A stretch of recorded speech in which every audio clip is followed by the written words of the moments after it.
Through the Gates is produced under the support of the Coloradans for Responsible Wildlife Management to enhance, promote, and defend the North American model of wildlife conservation and responsible wildlife management. That's our mission. We're engaged in fighting at every level so that wildlife management remains science-based and conservation continues to work for our wildlife. To learn more and join the movement, visit SaveTheHuntColorado.com.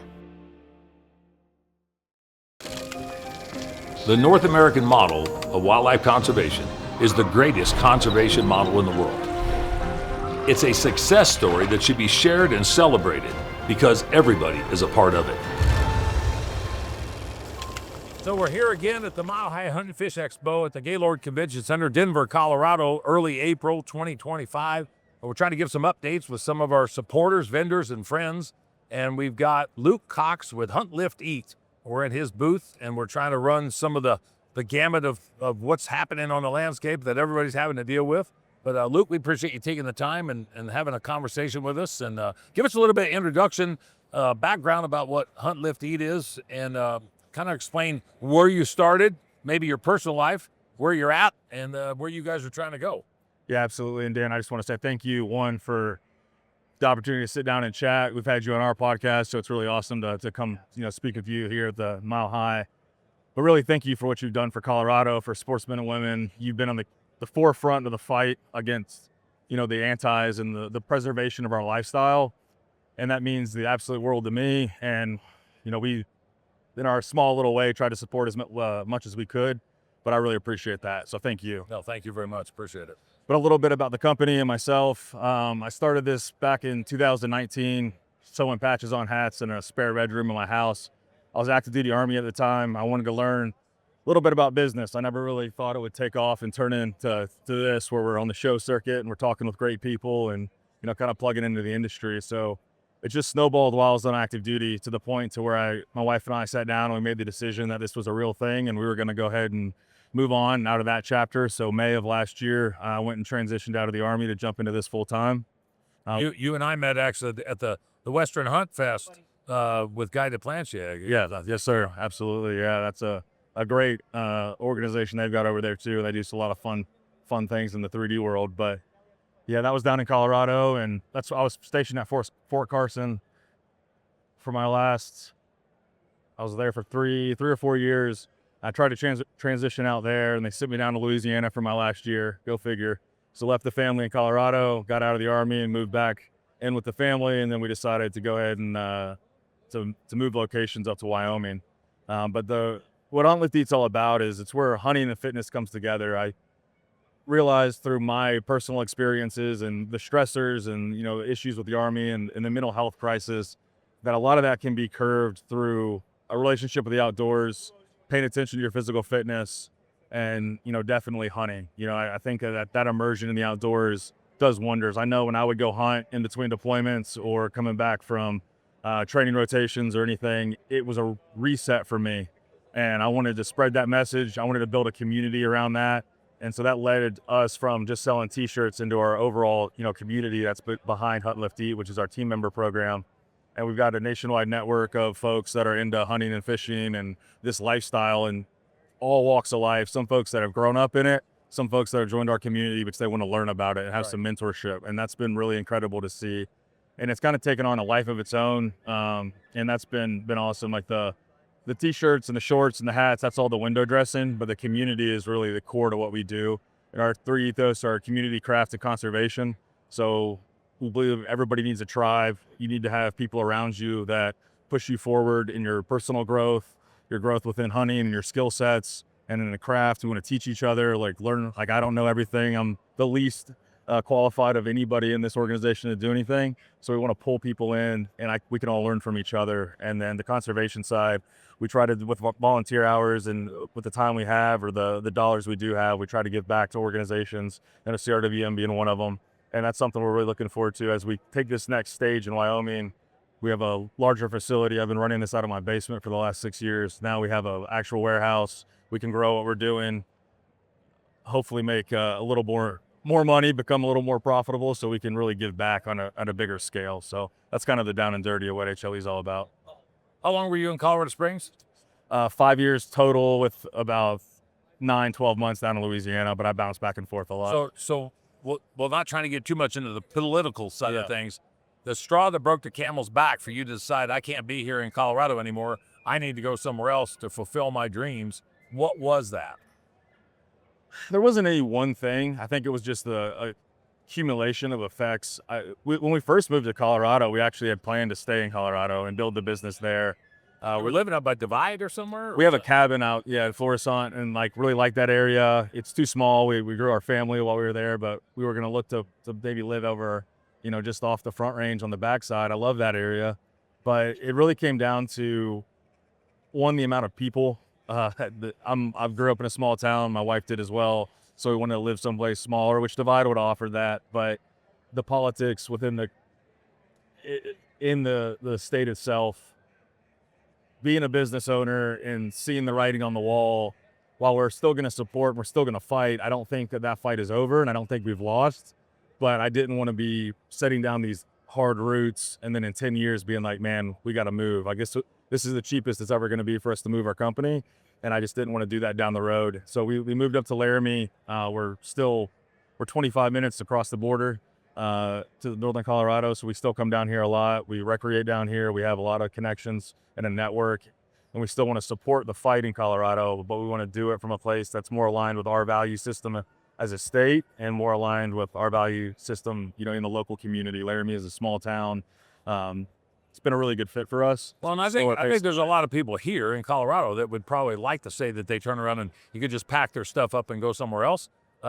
We all have grandiose ideas about what would be better, grass greener on the other side of the fence. Absolutely. I've heard people talking about North Dakota, South Dakota, Nebraska, Montana, Alaska, hell, Texas, Mississippi, you name it. But the fact of the matter is, the politics will chase you wherever you go in some capacity. They will. But when you're trying to do it from a business standpoint, like what you are, and looking at a backtracking component of where you've been and where you want to go, Colorado is tough on a variety of different levels. And so other states have the same sort of trials and tribulations that they have to deal with. If you look at like the Mile High Hunt and Fish Expo as an example, there's a lot of people here selling T-shirts and hats and have different name brands and different things. What sets you guys apart to the point to where you could say, we support all these other organizations trying to make a living and stuff, but what sets you guys apart from what your ultimate goal and mission is?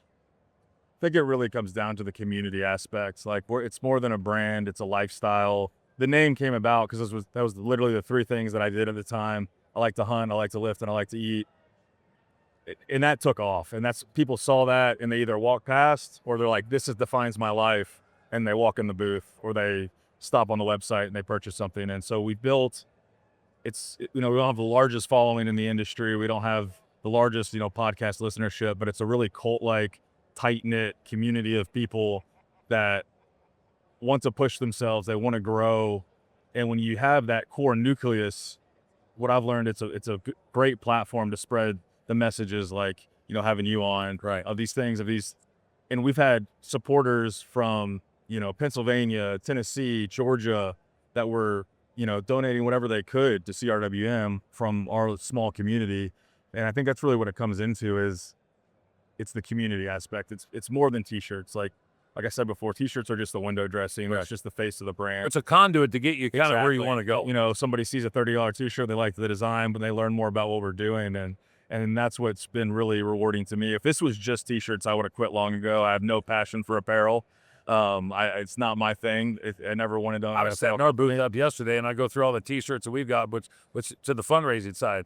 I'm cussing myself going, why the hell did I do this? I've been better off doing stuffed animals or beer or something. I mean, I can understand, because when you get into this line of work and what you're doing, it's a constantly changing deal. And I think that, interesting enough, I look at this, when you hunt, it's constantly changing. It is. When we're trying to prepare for the hunt, it's constantly changing.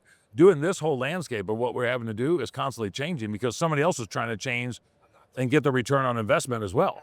Absolutely. It's evolving so quickly, especially with the rate in which technology is coming into the fold, artificial intelligence, all that stuff. On the business side, you have to be on top of it, just like in hunting. And I really like the parallels between business and hunting, because I think it's the same. As soon as you think you start to figure it out, you get humbled really quick. Yeah. right? You think you know how to hunt this animal, and then it does something that's like completely off the wall, and you're like, why did that just happen? Or you think your shooting's dialed, and you make a bet. There's all these things, and business is the exact same way. Like anytime I start to get sure of myself, I get knocked down 2 or 3 pegs, and which I think that's why I'm addicted to it. And then the same with hunting is like you can that unattainable goal, you're never going to master it. Right. And every time you get to that next level, you realize how little you actually know, and then how much more there is to learn. And hunting and business are very similar in that. So have you seen things like, this is the second year for Mile High, and the community as a whole has been pretty well planted. I mean, we do a lot of things over the last decade or 2 decades or 3 decades. Do you see a change in messaging that businesses and organizations could do to be able to hit the target audience, that it's not just a product and it's not just an adventure, it's not just a destination, that they can actually get involved and support what you and I both yearn for, which is sustainable wildlife management and the ability to be able to continue to hunt and fish and trap? You see how the industry can create a message that doesn't have to be just message driven, but it's kind of like subliminal messaging? Absolutely. I think it's through, in social media is such a double-edged sword. And right now there's a small but loud movement about like trying to get hunting out of social media. And I think there's some merit to that, honestly, as somebody who leverages social media to build my business. But I think that they're discounting the value of the positives, right? You primarily were marketing the message of, fighting Proposition 127 through social media. Like it is this massive lever that the opposition has been utilizing far longer and better than we have. Even in the marketing side, I think the industry underutilizes it across the board. And so what we're starting to see is more brands come together, which I think when I first came into this industry, it seemed like it was very tribal, and there's still an element of that for sure. But around like, Prop 127 as an example, you saw the most unified I've ever seen in my short stay in this industry. And you led the forefront of that as the unifying force that holds, competing companies together with direct competition, united around that one thing. And that's more overt. And on the subliminal side, I think we just have to be very, very careful in the content that we do produce. And we're not always chasing virality or clicks. It's that positive representation of the sport, of the lifestyle, of what we do, and be mindful of everything we post has a bigger meaning than what, somebody selling something in the automotive industry or something like that, right? Because we are taking lives. There's we have to be very deliberate in that process. And I think that if we talk about our values, talk about why we do it, and give that next look beyond just the window dressing of this product or that product, and we can do that next level, that becomes, when people are seeing it and consuming it, they start to understand the broader message of, and I think we saw that during COVID, where a lot of people started to transition and get pushed towards hunting. And a lot of them were vegans, which was really simple. We had several former vegans that during COVID came back to kind of eating meat, but they wanted to skip the industrial agriculture and come to hunting. And I think the vegan community, which we demonized a lot in the hunting space, is a huge opportunity because the majority of those people just want to be healthier. Exactly. And there's not a healthier product. And they care about wildlife and natural resources and conservation. It's just that maybe they haven't been put into an arena to have a mechanism or a conduit to give them the education or the value base that they were looking for. You can get on social media and find anything you want. 99% of the time you find a bunch of stuff you didn't want. Getting a consistent message, and I appreciate you saying that, because what we did on 127 was what I saw was necessary, and with my involvement with the Colorado Wildlife Council, a consistent message. If you want to support a company that supported the efforts to defeat Proposition 127, then you need to support Davis Tent. Davis Tent has provided quality canvas goods for outdoorsmen for the last 50 plus years. For more information, go to davistent.com. If you want to support another business that was instrumental in helping us defeat Proposition 127, check out Salida Gun Shop. Salida Gun Shop in Salida, Colorado provides quality products, expertise, and knowledge from individuals that actually do what they sell. Go to salidagunshop.com. Listen to the advice of Cameron Haynes and support companies that are supporting your cause and your efforts. Minturn Anglers is one of those companies. Minturn Anglers provides product and fishing excursions in Colorado and are second to none. For more information, go to minturnanglers.com. The sportsman community, the hunting community, has not done a great job, a formidable job about a consistent message Yes. to the general public. And I think that, guys like you and other industry leaders and businesses, the return on an investment, in my mind, is not just sustainability, but longevity. Yes. And that's what that's what we thrive and strive for when it comes to conservation. Absolutely. And I think that is also the power of social media with speaking to those younger generations, right? Because the majority of our youth aren't exposed to this. They're not exposed to the outdoors. They're not exposed to nature. But when they can see these epic vistas and some guy on a sheep hunt and he's walking through a snow, it's romantic. It's cool. And like these kids that are lacking some level of adventure in their lives, they get drawn to that. We got to make sure our message on the back end is right to bring them in the right way and show them that it's not the depictions of Disney where all hunter, the fox and the hound, the hunters are bumbling hillbillies. And I grew up as a bumbling hillbilly, and there's some truth. Some others are still bumbling hillbillies. But you just figured out a way to get through the minutia. That's all. It's different than driving around in a pickup truck, throwing Miller Lite cans in the bed and shooting from the road. Most of us are out there doing it very differently, and I think we need to show that and tell that story. And I think a lot of people are. I still think we can sometimes get wrapped up in inches and antler size and this or that. And the message to me is just everybody hunts for their own reasons. And there's not really anything wrong with that. I'm not here to judge, but we just need to talk about why we do this and what it means. And it brings, folks in. We've used our platform, obviously with my background, we track a lot of veterans, and we've brought a lot of new hunters in from the veteran space. But I think there's a great crossover, especially if you're in like combat arms, special operations. It's mission planning, it's land navigation, it's, right. You're prepping your gear, you're doing layouts, you roll that in, and it's a great outlet for a new purpose and a new mission for these guys as they're getting out. And I think that there's crossover there to the civilian side, through law enforcement, firefighters, EMS, all that. So we just got to make sure our message is consistent and dialed, and we're being good representations of our sportsmen, and I think that, you're at the top of that list for me. I respect everything you've done, and I really appreciate it. Thanks. Give me a backdrop of how'd you come up with the name Hunt, Lift, Eat?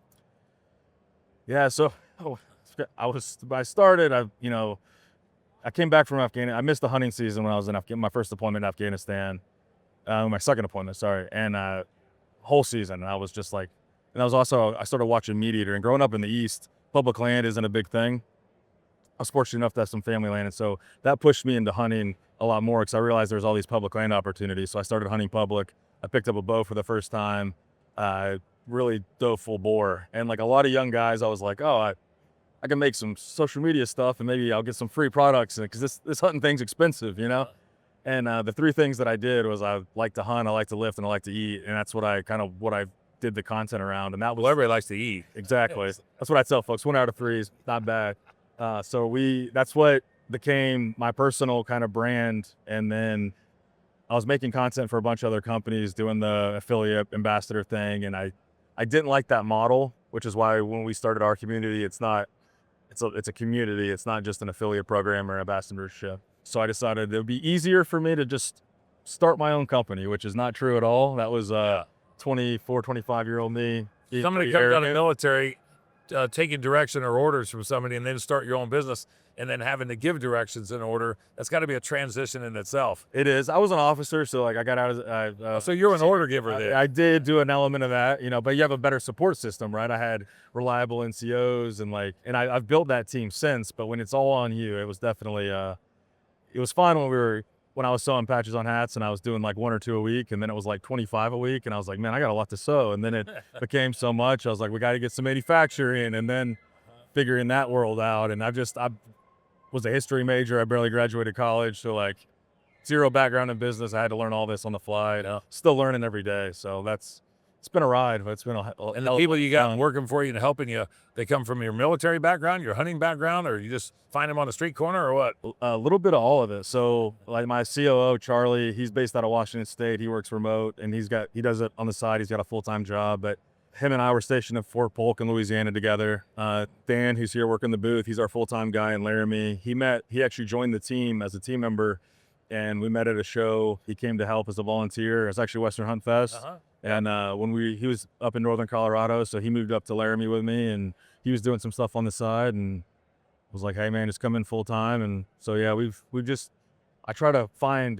I I can train skill sets or we can learn skill sets. I just want, an honesty and integrity, high values, and a hard work ethic. And that's what I look for until we bring in as part of the team, and we can learn the rest of it as we go. So you're doing tattoos here in the booth here at the Mile High too. we are, yeah. How did you get into bringing that into your repertoire? Yeah, so Neil Harp, he's the outdoor artist on social media. It's really cool because usually when you're getting a tattoo, most tattoo artists don't know anything about hunting. Yeah. And so you're sitting in a chair for 4 hours when your life revolves around hunting. It's like, what are we talking about? And so we met at ATA last year. He came up and was like, hey, this is what I do. Like, here's a mobile setup that he runs out of a trailer.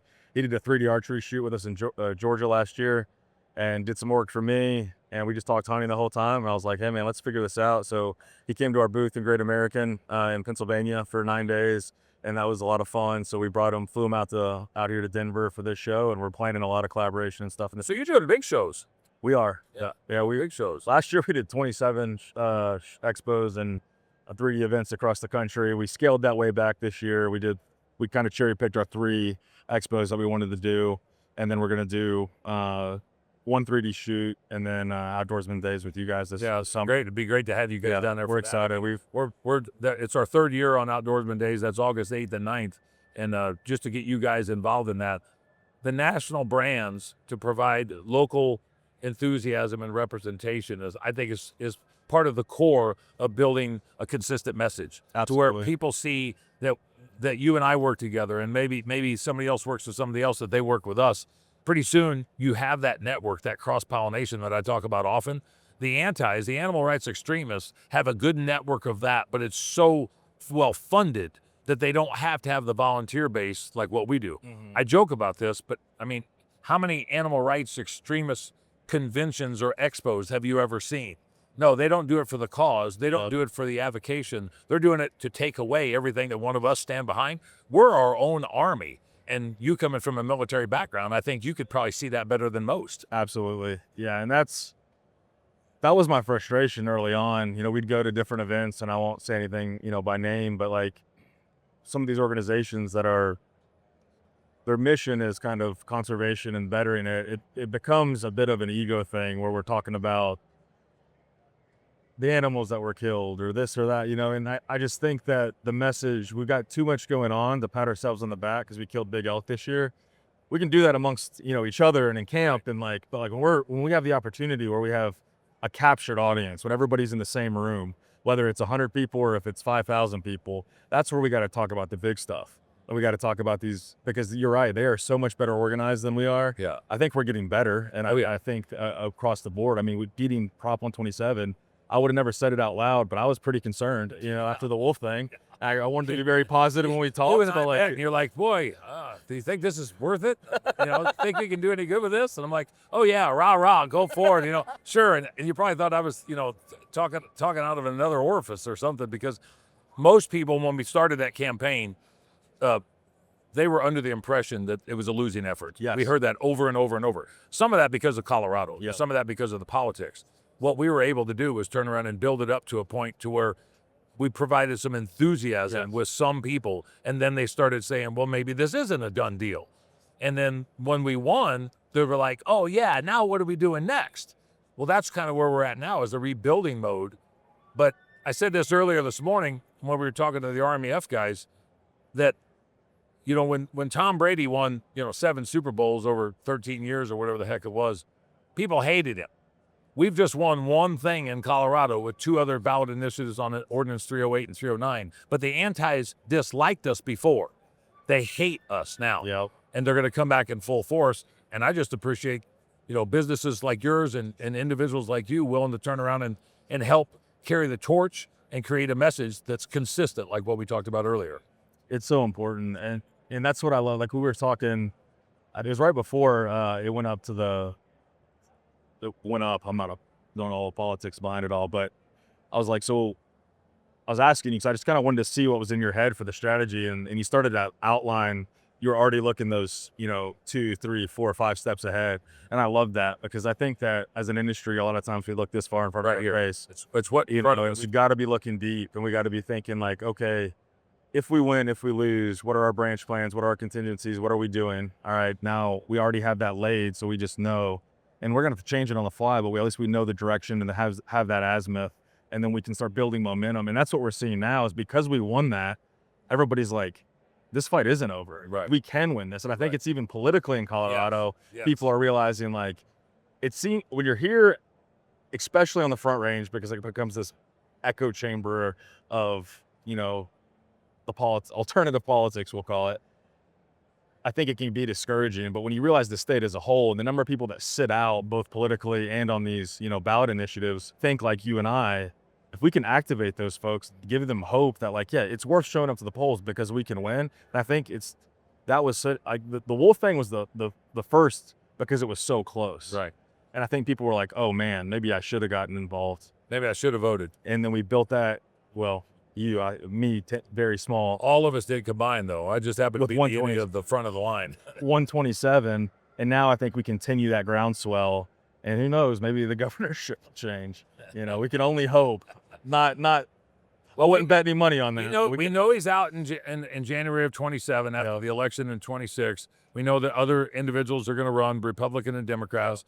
We have to make sure that they are concerned with what sportsmen and women issues are, what the ag issues are, what conservation issues are, and flip the switch to how do you sustain wildlife management in perpetuity.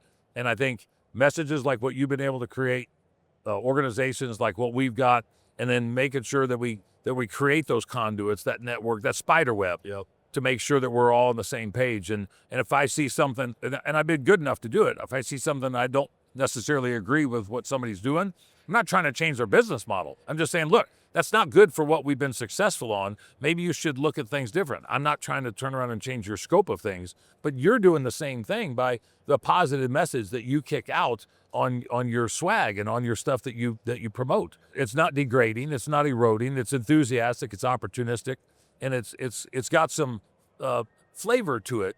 To people say, I want to be a part of the winning team. I want to be part of the experts. I want to be a part of the guys that support my cause. And you guys are a prime example of that. I really appreciate that. That means a lot.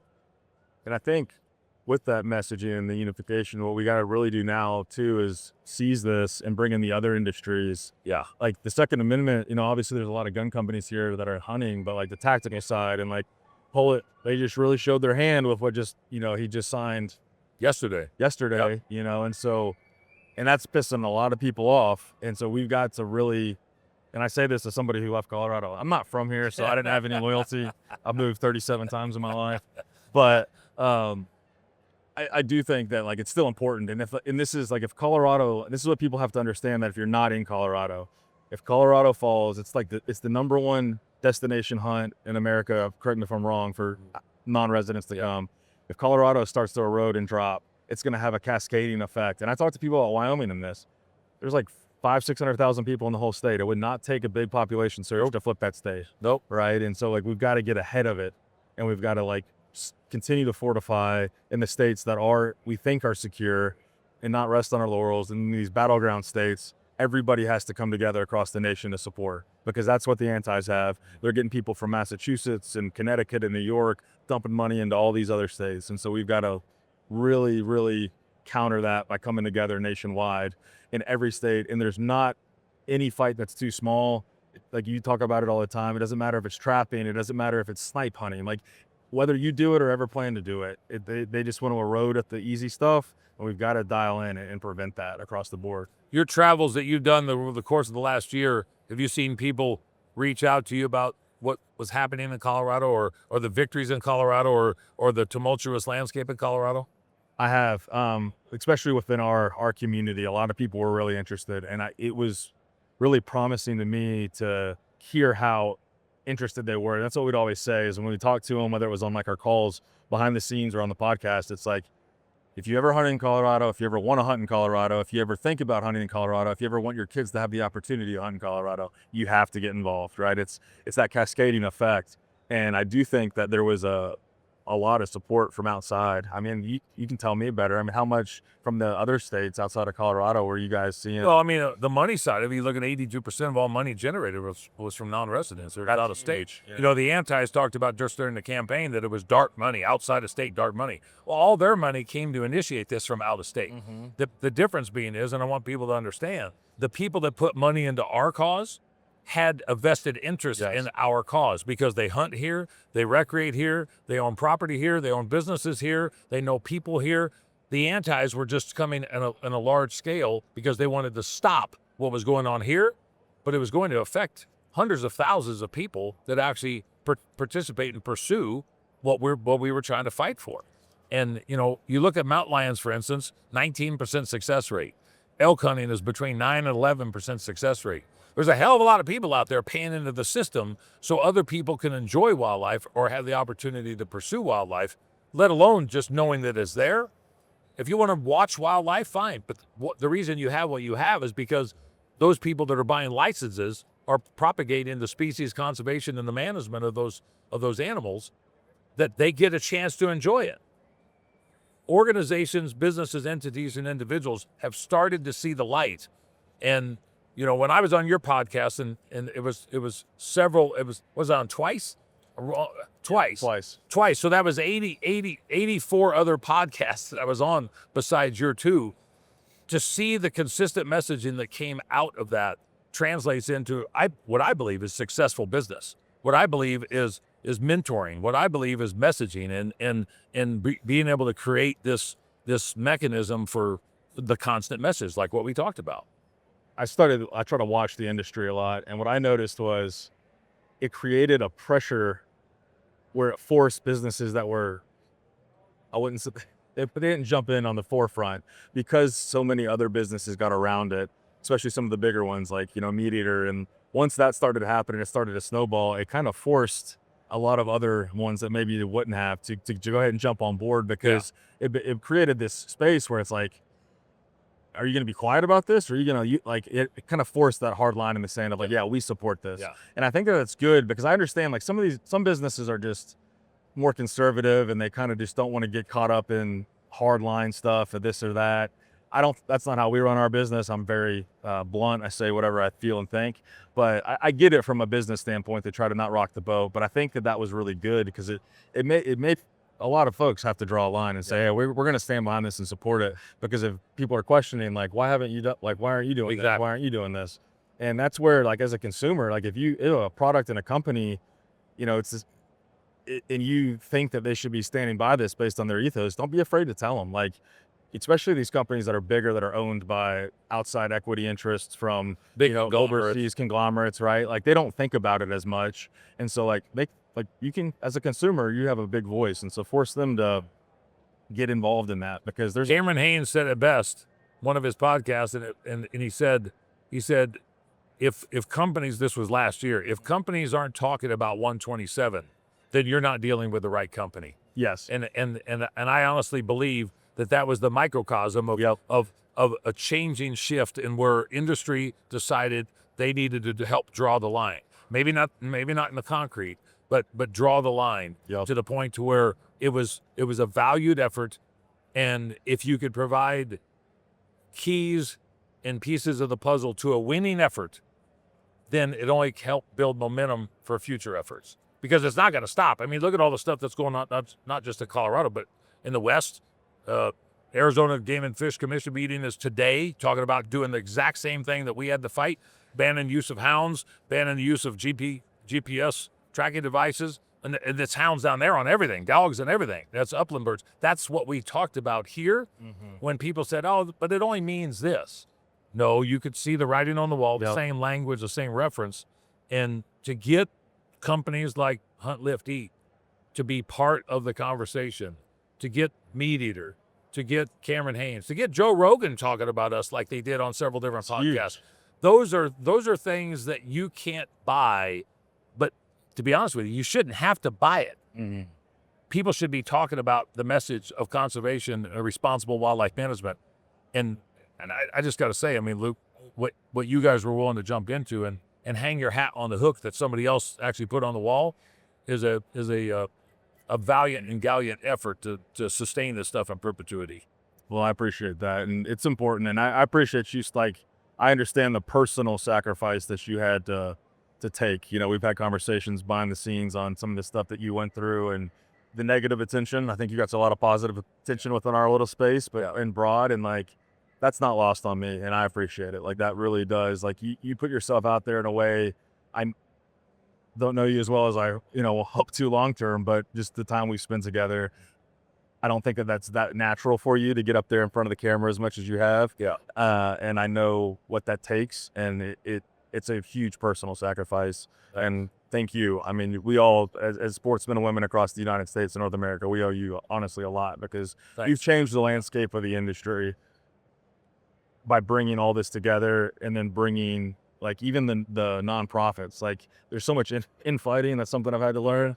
And like, we saw it, like, for the first time, and I've only been in this industry for about 8 years, but like, everything was really unified, and they were working together. And even if it wasn't within their specific scope, they were at least talking about it. Right. And I think that that's important, and that sets the road and the stage for us to continue this fight going forward.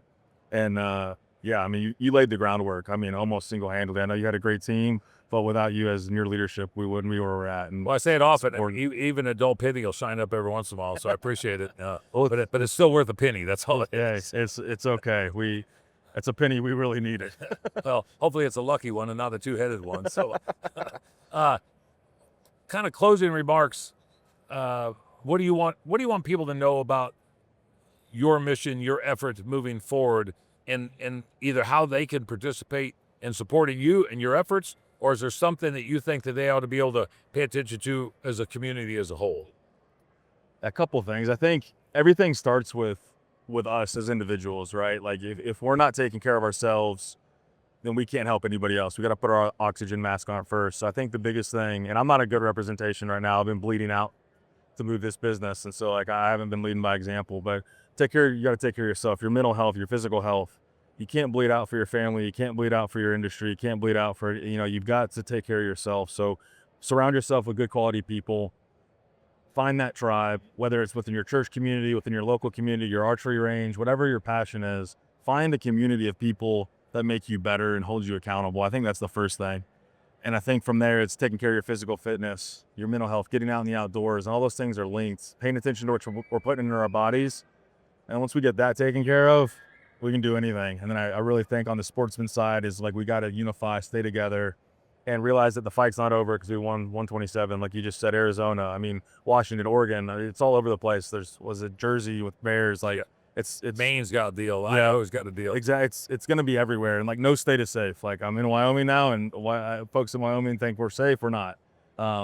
We all got to be activated, and it's not always money. It's having conversations. It's educating yourself. So when you're sitting at a dinner party with your coworkers who don't hunt, you can properly articulate what it is that we do, right? There's a responsibility that comes into that. It's not just, hey, we hunt so the deer don't get disease and die. That's what everybody always says. Like, it's a lot more than that. And so we got to be able to talk about that, right? So I think that that's really what it comes down to. And as far as, you can find us, anywhere on social media at Hunt Left Eat Official, huntlefteat.com. If you reach out on Instagram, they'll talk to me. Would love to talk to anybody, but yeah, that's kind of all I've got. I really appreciate it. This summer, next, let's say 3 months, where are you going to be? Next 3 months, be in Laramie, Wyoming, building out our warehouse, getting stabilized. We're crazy disorganized right now from the move, so we got to set everything up. New space is going to allow us to really grow and expand what we're doing, the merchandise we have, the educational content we can film. We're going to have a gym. We're going to all be training the way we should be, podcast studio, all that stuff. So, and then coming into August, we'll be at the Derek Wolf Invitational, and then we'll be at Outdoorsman Days with you. And we're having a slow summer this year. Last year was crazy. So slow summer may be more enjoyable than the hectic rat race that you often do. Yeah, we want to get this summer everything dialed and set, so then we can hunt as much as we want to this fall. Good deal. Well, Luke Cox, we really appreciate you taking the time. Appreciate the support you gave us last year. Appreciate the growing friendship that we've got out of this, and look forward to the future conversations, future interworking and relationships. And I just can't say enough that I really, really think that what you've got here is probably going to be bigger, better, meaner, faster, stronger in the industry down the road. And it's been great to see you kind of grow over the last year, change your lifestyle, from Colorado to Wyoming, but you're something that people should look up to. And say the website again one more time. It's huntliftEat.com. But Okay. Dan, those words really, coming from you, it means a lot. I really appreciate that. So, Yeah, well, it's a good azimuth check to make sure we're doing it the right way. I appreciate it. So we got Luke Cox with Hunt, Lift, Eat. Once again, here's the Save the Hunt podcast with Through the Gates, the Mile High Hunt Fish Expo in Denver, Colorado. And hopefully you're enjoying some of the updates we got that will continue to play over the next couple weeks. Thanks for joining us for this episode of Through the Gates. For more content like this, make sure that you like, follow, and subscribe on all of our channels.